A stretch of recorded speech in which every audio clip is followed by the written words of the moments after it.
Number one, I knew it was going to be true, Flowers. Dude, it's just going to be called Get Me Out, parentheses, Renekton Remix, Fudge's debut track. Fury of the Sands. Yes.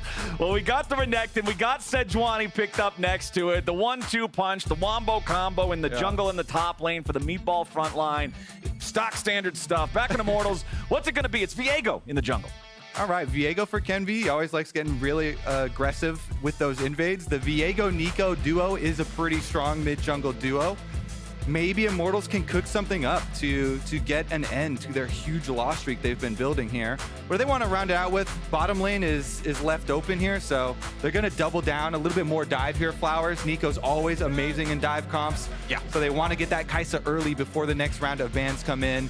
And Kaisa actually has so many viable partners now with all the buffs to engage supports. It's not just Nautilus. You have Rakan options, you even have Leona options, you have all kinds of engaged supports.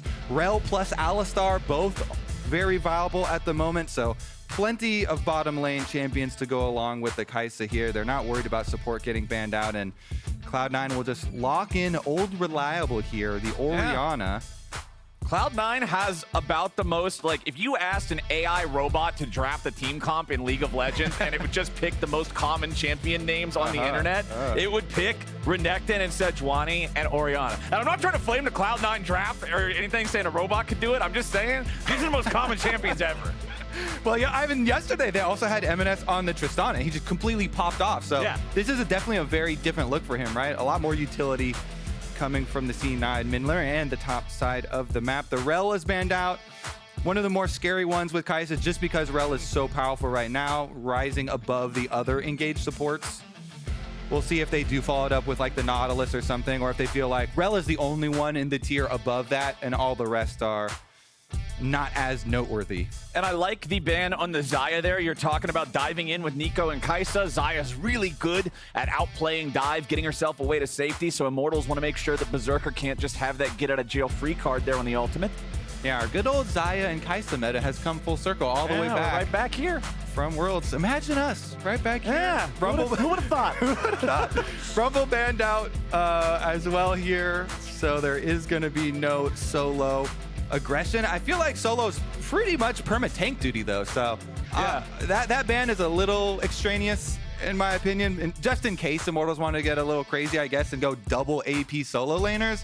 I feel like the chances of that actually getting picked if it wasn't banned though are super low. They are low, but in respect to the ban, I do want to remind everybody that Renektons have been getting cooked by Rumbles over the past couple of days. So maybe it's just a, hey, Fudge, we're just trying to make your life a little bit easier here. We're like, you're 98% sure Solo's going to go tank. We'll just make that 99.5. Plus, we heard yesterday when Cloud9 was doing their Analyst Lounge segment, they don't care about helping Fudge. So if they have to put him in a matchup like versus Rumble, and he's just going to get beat over and over, they don't want that to happen. They want to at least just be able to leave him alone all game responsibly. So what I'm taking away from this is actually today, they care a little bit enough to ban the Rumble for him. So that's more than you normally get. Exactly. Improvement. Small baby steps, Flowers.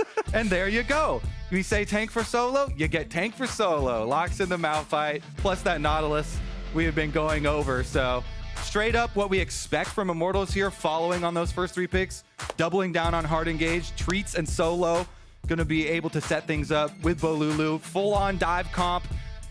This is hot off the presses here from Immortals. That's what you want to see if you're trying to make a big move. Full dive comp and just send it. Full send, try and get some kills on those Cloud9 members. See if you can get those juicy backliners. Both Orianna and Aphelios do not have escapes of their own, so they're going to be reliant on their front line to peel. Zven picking up the Braum has been so good. Braum is just such a good 5-on-5 support here, providing so much peel, so much. Keep their own little win streak budding here. See if they can put 2-2 together so they can get back on track and catch evil geniuses. Yeah, that's the big thing. Their loss. With EG losing there, Cloud9 now has the opportunity to once again tie up for that first place spot. Big deal here for them as Immortals are out onto the Rift looking to put an end to the loss streak so that Jat does not have to make any more confusing videos. 30 seconds until now Cloud9, they're not going to do anything too special at all here at level 1. Yeah, you wait for it. Braum level 1. It is scary stuff. Intimidating supports in the game. The Q, the passive, the slow, the stuns. He can do it all. Very adept. Just one man with a big old shield. So much skill in one small package. Zven himself, of course, being a rather tall person. Very tall package. Look, it's a level 1. There's nothing going on right now. This is about the best you can go for. There's not a whole lot to talk about. He's not going to recover from that one, though. Nope. Both Immortals solo laners getting free 100 HP trades to start it out, Flowers. That lost streak is as good as over. Potion only heals 150. That's 2/3 of a potion. That's 30 free gold. Yeah, I had to think about that for a second. I almost said the wrong number. Great stuff. We're getting a pull down for the bottom lane. So Sejuani was hovering towards a Raptor side start, but actually ends up starting on bottom side with a full leash from Berserker and Zven. So Blaber's getting the full leash treatment here, even though he is on Sejuani. I want to see how this accelerated Sejuani jungle path up from bottom actually culminates towards the Renekton, because I've talked about Sejuani Renekton pairing probably 30 times in the last couple of weeks, with this being one of the most picked duos for jungle top. But very rarely do they ever send resources on up there and actually make use of the super quick stun stacking. But Blaber, of course, will be ending his route on the top side of the map, and he is definitely one is a huge fan of the full clears. Leaves the second little Werf. He doesn't even want to turn around and give it an auto. The puppy survives. What? For now. No love? Nope. He's the abandoned dog here, running back to the... He's got to have a dive. He must have a dive timing he's trying to work on for Renekton there then. I guess. There's got to be some reason. Normally you just turn around and slap it. Ooh, EMENES. Speaking of getting slapped, Bolulu messing him up here early on. Wants that dive timing. We get to see it. Some top lane focus, Flowers. Let's go. Blaber's coming up to help Fudge. And they get the dive here on solo. Arctic Assault connects. W2. Finally your text is buddy. It's first blood. Back over to C9. This is why we lay the groundwork, Flowers. You talk about Sejuani Renekton for 30 games straight, and they finally actually play to it. The dive for Cloud9 is successful. And now the dive for Immortals is going to be successful. There's no way you're living that. EMENES decided to try to stand and fight to see if he could buy enough time for his team to show up and turn the play around, but he was such low HP. Immortals just kills him and exits stage left. I like it. Action-packed from the very beginning. Back-to-back dives. Immortals not going to be caught sleeping here. They answer immediately back. They get the kill onto EMENES in the mid lane, and it goes into Kenvi's pockets. He has definitely been a player for Immortals that has been underperforming due to, or compared to the expectations that were set for him. But now on Viego with an early kill, it's definitely a champion that, especially once you can get to an early level 6 off of that kill, maybe he can start to take over. Maybe he can start to win some skirmishes for this Immortals team, because they have a very straightforward composition to play. Very clear dive win conditions. And the early snowball, maybe they can keep it going. And I like what you bring up about Kenvi not meeting those expectations, because for me, when I'm looking at Immortals and I'm trying to figure out what the cause of the problems is for this 9-game loss streak, I think Kenvi is one of the players who could use the most improvement. He's not had a lot of good games so far, not a lot of standout performances, and if he can shore up some of those weaknesses, really hit his stride, find a way to play the game more successfully than he's been finding here this first half of Summer Split, then maybe Immortals can get that success. But hey, still plenty more they're going to have to figure out to take down Cloud9 in this one, as Blaber's going to show up here in the bottom lane.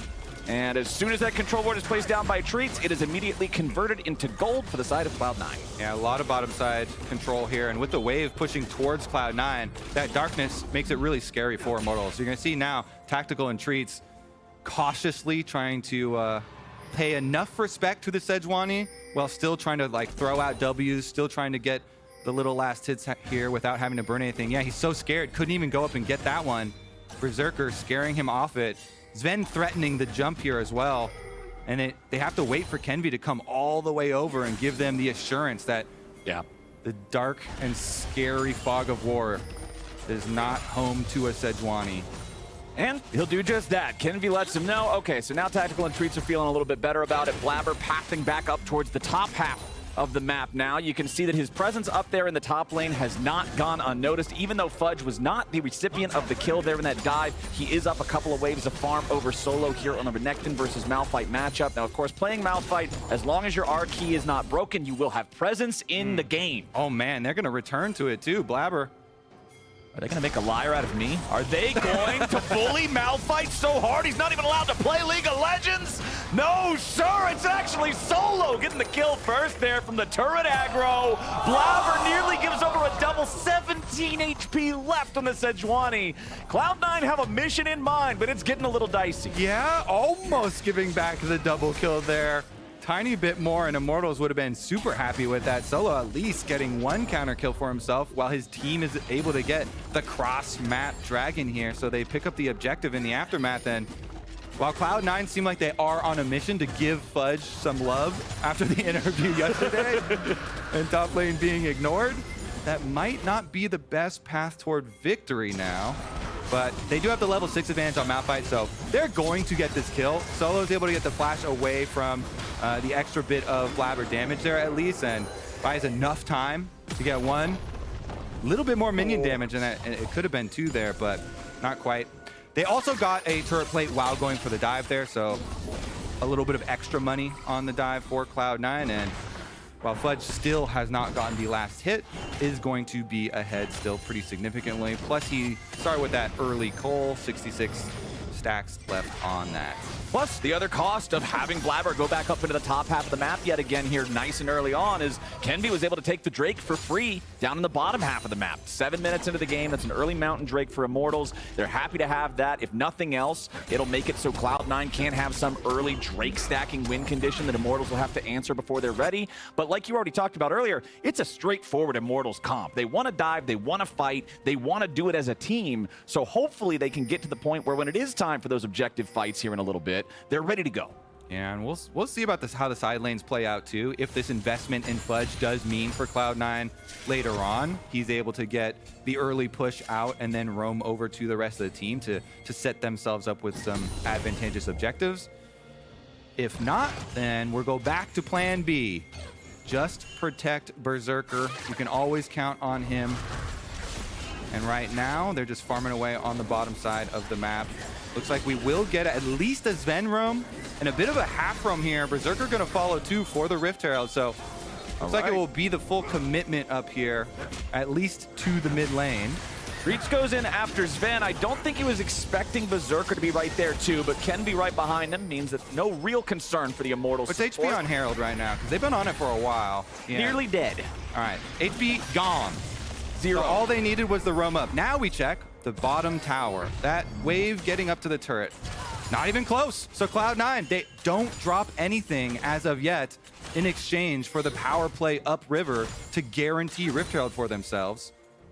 And as long as Berserker doesn't get dove here with Kenvi leaving, Cloud9 give up nothing, and they're able to get that Rift Herald no problem. They had invested a lot towards top side, had gotten Fudge well ahead, and they're able to utilize that. They capitalize.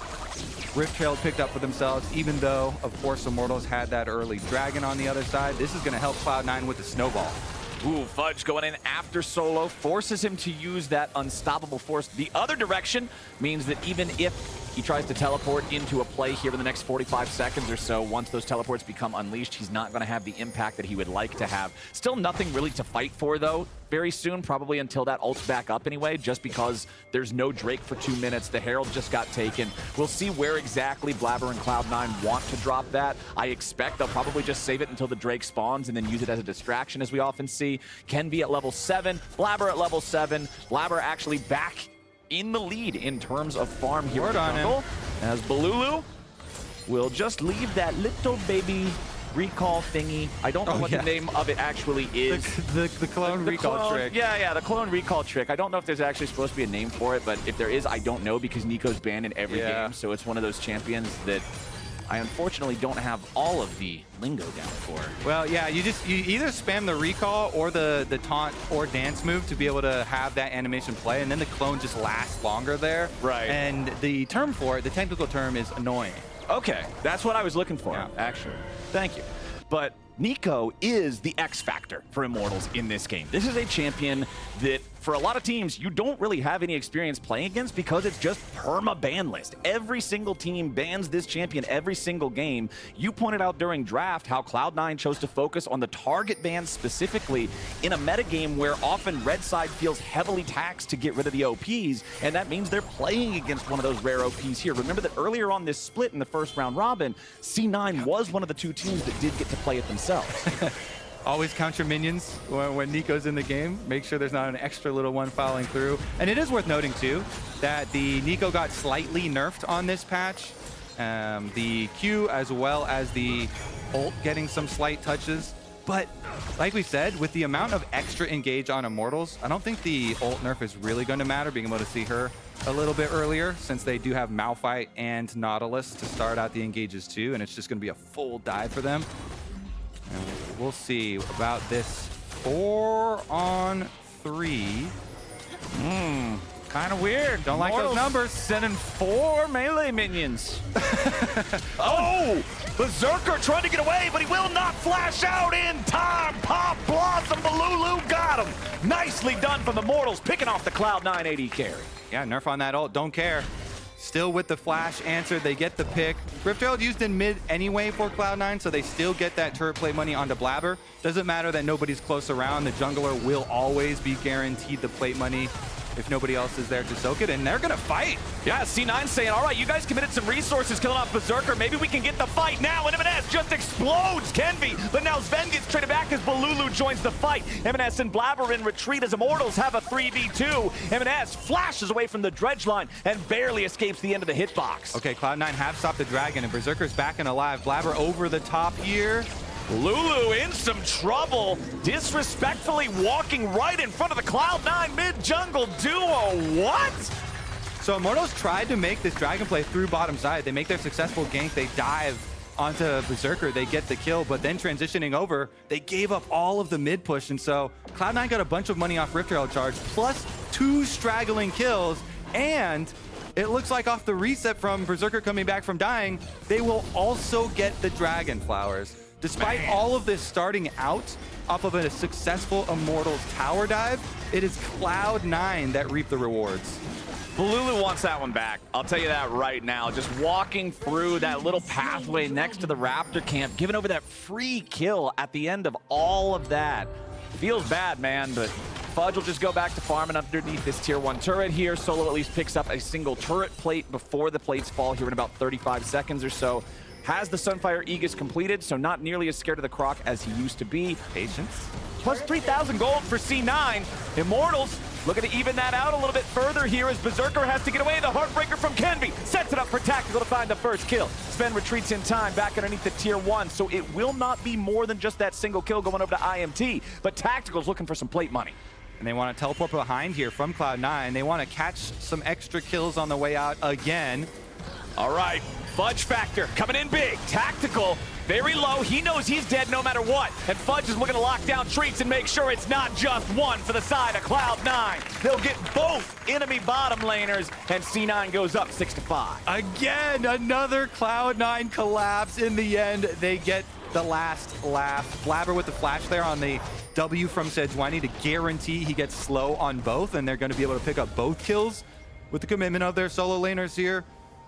Really nice answers from Cloud9 to every move that Immortals have made. But still, with a 9-loss streak for Immortals, I'm really happy to see them sticking to their game plan. It's full dive comp. Guess what? They keep full diving Berserker, and they've gotten him twice at least. And I just want to point out for anybody that didn't notice it on the left side of the screen right there, Blaber is the richest player on Summoner's Rift right now, 3-0-3 on Sejuani, full kill participation, half of the kills are on him. He has 2 fully completed items before any of the carries in the game do. Sunfire plus the Radiant Virtue, both already done. Viego's got Trinity Force and a Rock. Kraken Slayer for Kaisa and Aphelios both. And Viego's a better off than most of his teammates here. Look at mid lane. Bolulu's got a bunch of pieces that he found on the street. Just picking up junk off the sidewalk. Man, C9 and Blaber in particular in a really good spot here to keep the momentum going. 15 minutes into the game, still 3 minutes until that next Drake spawns. Rift Herald number 2 is alive and well. And if you're Immortals, man, contesting any of these neutral objectives means having to get through the brick wall that is Blaber Sejuani. But a nice engage coming out from Bolulu yet again. This time it's going to be a shutdown on EMENES to start things off. Immortals still looking for more. The 4-man crew, they're going to get through that brick wall. Raid boss down! Wreck them, baby. The raid boss is gone. And Immortals are ready to pick up some loot. Dive, dive, dive, Flowers. And they're sticking to that game plan. Immortals, again, they see one of those backline carries. EMENES, no flash, instantly dead. They make good on their dive. They turn it into an actual objective this time around, and they don't critically give some straggler kills over to Cloud9 in the aftermath. All right, that Rift Herald should be able to allow them to start pushing down some towers as well. Yeah. Maybe Immortals can actually start something here. Cloud9, though, still very comfortably ahead. Only reason we're getting real excited for Immortals is because they're on a 9-game loss streak, and yeah, man, I'm gonna give them some credit. That was good. Neeko just snuck up there, punched EMENES in the mouth, and then they got another kill afterwards and took an objective. That's damn good. Yeah, let's take a look at that punch. Punch a minion. Unassuming minion coming down the line. A boom! A surprise! It's not a minion, and he's down. Then after that, we see how tanky Blaber is, but even as you mentioned, he was so rich, has all these completed items, has the healing going from his Radiant Virtue, and it doesn't matter. With 4 members of Immortals, they're able to burn through him as well.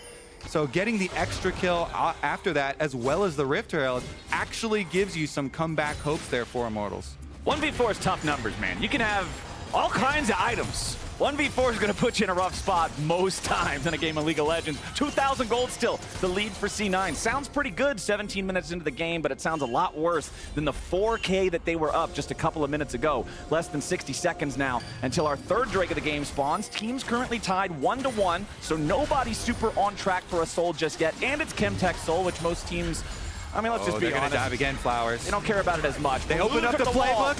He's ready to go. Berserker already flashed. Solo's over the wall. Bolulu's over the other one. Berserker's gonna be the target, and Immortals just collapse. Cloud9 is crushed, and there's no way for him to fight back against that kind of a trigger pull. Solo finally drops, but now EMENES is in danger. He's got to cut away back to Fudge, who shows up in the Ruthless Predator. The slice, the dice. He picks up Kenvi, and Tactical and Treatz have to try to kite it out. Treatz with a nice retreat there through the dredge line, as EMENES is still providing damage from range. Tactical flashes back over the wall, trying to stay alive, but EMENES has the ball delivery ready to go. Blaber ain't done yet either, as he continues charging forward. Get him, Piggy, ride forward, but it won't quite happen anymore. That's one angry pig right there, but not going to be able to get any more. Cloud9, at least they stopped the bleeding, though. That was another successful dive from Immortals until they're trying to escape from the tower dive, and Cloud9 collapse. Fudge pays the team back for their investment in him earlier. He comes through with the flash play. They pick up the extra kills, and they stop this roll from Immortals from getting out of control. Fudge also going to be able to pick up the isolated tower up there. More money onto the Renekton. Here's another look at it. You open up the playbook here. The title of the playbook for Immortals is Dive. Page number 1 is Dive. The full table of contents, dive, dive, dive, dive, dive. And so you know what they're going to go for. Oh, and now Cloud9's looking to turn it around right back onto IMT. Solo will get focused down first. I don't see any way he's out of that one. No, sir. Blaber picks up his 5th kill of the game, maintains 100% kill participation, and with Immortals having lost their main front line, they do not want to approach the Drake any further. The bottom lane Tier 1 falls. That is the final Tier 1 turret that Cloud9 needed to pick up in this game. They're going to get that Drake on top of it. They're back up to nearly a 5,000 gold lead. I'm loving what I'm seeing from Immortals in terms of the fact that they're not giving up and just rolling over. They're ready to continue trying over and over again, but Cloud9 keeps getting the better of them. Yeah, Cloud9 have decided to take the initiative themselves, creating the play here by Dragon, charging them through. Blaber's able to pick up the Raptors as well in the aftermath, so that's 2 Dragons and a 5,000 gold lead now for Cloud9, stabilizing quite easily here out of that replay. I want to see how it exactly started up, but good initiation from them on the bottom side, chasing through. Everybody burning flashes though, so next fight is also going to be explosive. We'll see about the survivability when you don't have extra summoner spells. All right, taking another look at this. Oh, it was a turbo blast cone. Yeah. We start and you see Blaber in the air. That's a turbo blast cone on the war pig coming through. Zven got in there in the river, got that Braum passive down, and got the flying pig for the extra support though. Thank you, observers, for catching that one. Zven now. Speaking of catches, it's Treatz looking to go in, but Zven is not a good target. Solo may be able to follow up here. Blaber still on the front line. Nice double ulti from EMENES, and Bolulu's killed before he can pop that blossom. Kenvi has to retreat as Solo now buys some time with the unstoppable force. Blaber continues the chase. EMENES right next to him to provide the damage. Treatz will have to drop here too as Immortals lose 3. Their jungler's got 20% health, and C9's got eyes locked on Baron. Yeah, Cloud9 say your fun is over now, Immortals. Our turn to end it, and we're only a minute past the spawn of Baron here. Already going to be able to take this one up. Another big pick. Zven, they thought they could go on the Braum. That is, in the history of League of Legends, one of the very worst champions to ever start a fight on. And when you also have this turbo-fed Sejuani, the front line of Cloud9 is the beefiest of front lines. 3 fully completed items now with the Abyssal Mask being purchased. And let's take another look here at what Immortals thought they found. So Zven wandering through. Blaber wandering through. It's just me, a lonely Braum. Puts up the wall just in time though. The Unbreakable blocks most things, and then Blaber hitting the ultimate. But you highlighted it. EMENES comes in, shockwave, boom. That's the fight is just over. Bolulu gets annihilated. Shockwave damage on Bolulu and Kenvi, they were so low. Fudge was able to come in and finish them off. Now I have to wonder, can Immortals hold on against the Cloud9 Baron push? Plus 7,500 gold. Baron buff available for more than 2 minutes remaining on that timer. This is tough stuff for Immortals to try to weather the storm here, but that's the only thing they can do. EMENES is going to push up the mid lane wave as Fudge and Berserker escort the bottom lane wave to collide with the enemy tier 3 turrets at the same time, making sure they maintain multiple points of pressure, pulling Immortals back and forth between these lanes as Blaber and Zven once again frontlining. EMENES takes a little damage, but he does not care. Blaber soaking all sorts of hits, but he still disengages in time. Now Zven stuck in the front. He's gonna drop, and Fudge is soaking the damage next. Kenvi has to try to get away, and he'll survive for now. A shutdown back of a tactical as he picks up Fudge. It's a 2-0 for IMT. C9 broke into the base, but their assault ends there. Cloud9, they do have to give up on the retreat here. A good push from Immortals to make good again on a dive, getting 2 kills for themselves, but Cloud9 were able to successfully increase their lead and push through. Now the mid inhibitor is exposed. Once they get their respawns, they can return to the pushing. Immortals, though, like you already pointed out, love that they're still looking for the angles. Tactical, he has flash. Oh, just gonna disengage there. Good enough so far, but Blaber's not done. Shockwave sets it up. EMENES picking up another kill there, nice and easy. Double when you add Treatz into the mix. C9 now with a 5v3. I think they walk it down mid. Blaber, riding on the most menacing pig you've ever seen, walks up to your AD carry and slaps him. What do you do, Flowers? You just say, thank you, Mr. Piggy. I'll see you next game. It's looking like this one's just about done. C9 picking up mid lane inhib now. Not going to force this any further. Instead, just backing away. Baron only around for another 20 seconds. Tactical and Treatz both respawning in under 10. We got a Drake about to make its way onto the Rift here in 30. All right. I'm going to... Well, actually, Immortals really... Again, they really only have the one shot, and it's trying to make a huge all-in dive play onto Cloud9 while they're trying to go over to the objective. So while Dragon number 3 is not the greatest, the game might just even get worse from here anyway, with Cloud9 having full control of the map and be able to starve you out. Looks like they're just camping topside, trying to maybe get an objective bounty off this top turret. Yep. The thing is pretty low, so even with the backdoor bonus, I feel like you just bring Malphite and have everybody shove that thing down, get an objective bounty for yourselves, and hope that that is going to be enough money to try and make another successful dive play. Because we did see at the gates, at least, they're still able to kill people that they can catch with their ultimate combo, you know, the Neeko into the Malphite.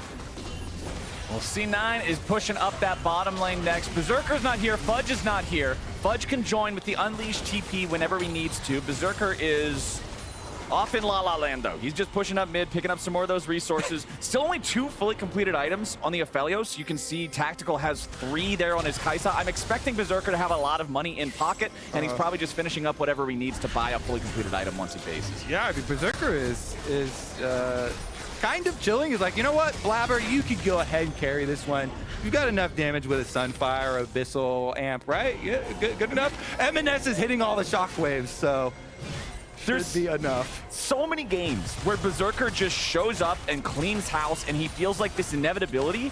I feel like I can give him this game. Yeah. Where he's got 20% kill participation, no kills, 3 deaths. Take a day off, buddy. He's just kind of chill. Yeah, Berserker's on vacation in this one. And it's Fudge and Blaber doing a lot of work. EMENES too. Speaking of EMENES, he's getting chased down by Solo, but I don't think EMENES is the one who's really in trouble in this 1v1. And I'm out. But you did nothing.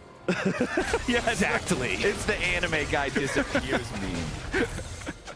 Now, C9, he did get some slaps in, though. Yeah, he got a couple of good slaps. Yeah. I mean, EMENES lost almost half his health there. Yeah, I will say, though, Blaber deserves a lot of credit, obviously. You know, everybody's already well aware, but 100% kill participation for him so far in this game. You know, the only one to have that. And of course, you can see it in the items. Super rich Sejuani all over the place. He's been the one that actually makes it really easy for EMENES to hit a lot of these shockwaves too. Yep. So huge credit to them here, and we'll see if they can return to Baron number 2. 27 seconds on the clock, Flowers, please. And we'll see about the extra wards in a blue quadrant of the jungle leading up to it, just to make Immortals' job that much more difficult. All right, I think if you're Immortals, you just, you know, you full send it here. Yeah. It's a Hail Mary play. Even if it's got a 2% chance of working, you just throw everything into the Baron pit. And we throw it not on Zven and not on Blaber. Anybody else is on your screen, send. Full send. I don't know about Fudge either, man. He's got Sterix and a stopwatch. I feel like we need to throw it on EMENES, and only EMENES, because Berserker also doesn't really matter. So maybe it's a little bit harder than I might have thought it would have been at first, as Kenvi instantly loses half of his HP to a shockwave combo there from Orianna. Baron's already dead before Immortals can even make it into the scene. EMENES is targeted there by the ulti coming out from Treatz, but it won't matter. There's no follow-up. A nice use of the stasis as Fudge cuts down Tactical. Blaber's leading the charge, and Solo's stunned up. Kenvi can't deal with the piggy, and now he's got to use the Heartbreaker back over the wall. He just brings C9 to his own teammate. Kenvi has condemned Treatz to die with him, as Immortals will all get wiped off the map. There goes the Nautilus. Zven ends up picking up the kill credit there with the Ignite. Kenvi's trying to run away, make it so they can't have the ace. But C9 is already onto the Nexus. Zven's hunting him still. He doesn't want to let him go. He's going after Viego. And honestly, I think Braum wins these. The Nexus is dropping. The Glacial Fisher. Get him. Oh, no. Blaber ruins the honorable combat, and C9 takes the game. I kind of wanted to see that. Yeah. That's like an A-Ram where you're waiting for your rest of your team to respawn. Okay, come on. Don't end. Cloud9, though. Nice stuff from them. Even in the face of some pretty good dives from Immortals, you know?